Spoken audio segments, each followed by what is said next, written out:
Jess asked a great question. How do some people get it so incredibly perfect with no need to file, etc.? I just can't get mine that way.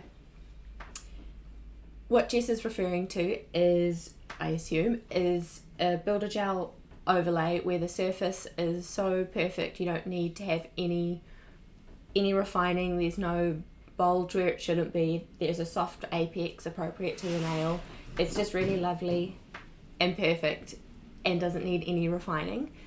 Kirsty answered her via Facebook and said, I use a stripe brush to go over it if I need to refine any bits.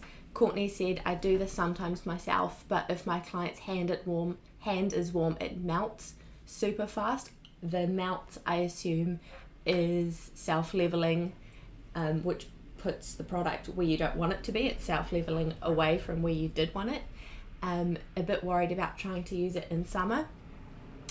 Kirsty said, I haven't had any trouble with that. I tend to do one coat, then do a layer down the middle and use my stripe brush to maneuver it around so it doesn't have a chance to run into the edges. The running into the edges is the self-leveling or melting again. Kirsty also said, I cure one finger at a time while I do the other hand. And Zaisha has asked for help with getting the shape right without needing refining. So it's a very common question.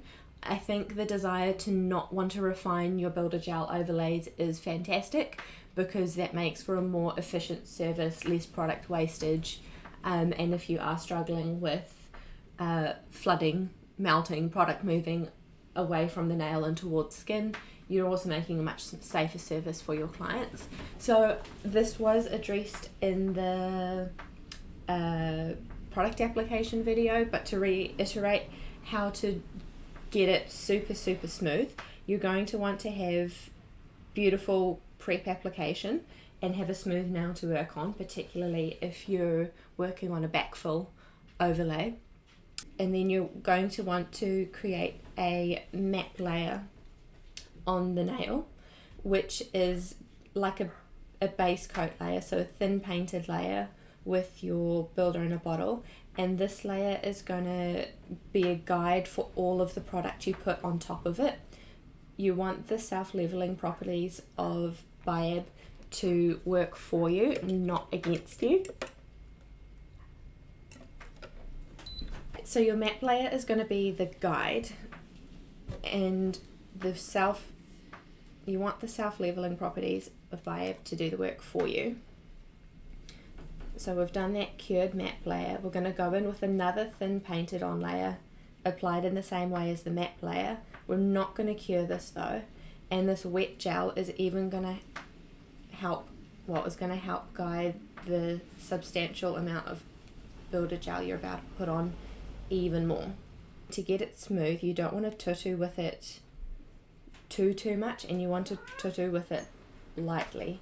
So it really is a floating action. And I do like to tip the finger downwards slightly so the gel is running away from the cuticle area, and you're keeping the majority of the product in the center of the nail and just floating it to the laterals or the side walls. And that slip layer is going to be taking it all the way down to the edges for you. So I'm not trying to move a large amount of product all the way to the edge. I'm trying to nudge it that way and let it self-level the rest of the way.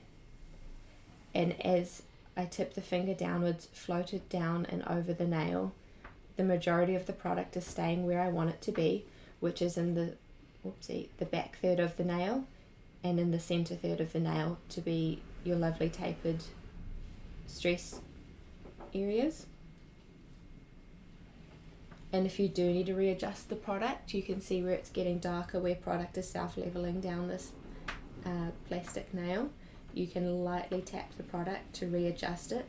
This is what our students are doing with their striping brush, is making that very small contact area with a small brush and moving the product around the nail to readjust it. And then you can cure that. There we go.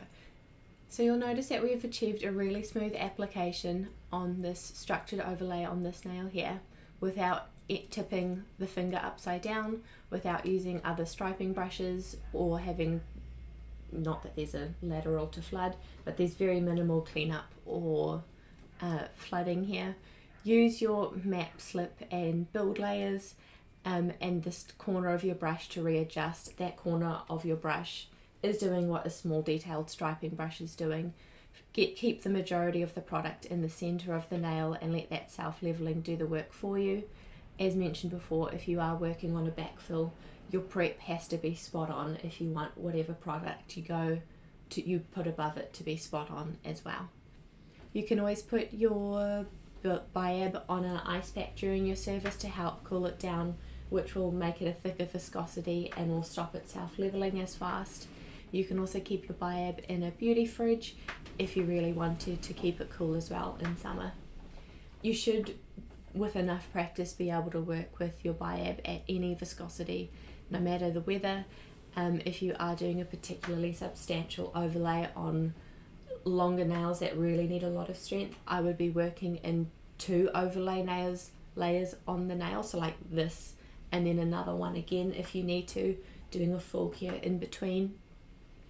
And I would highly recommend doing 1 nail at a time. If I had tried to do 1, 2, 3, 4, 5 overlays on this little swatch reel or like this one would be on the table. So I do highly recommend curing, or at least flash curing, a nail at a time.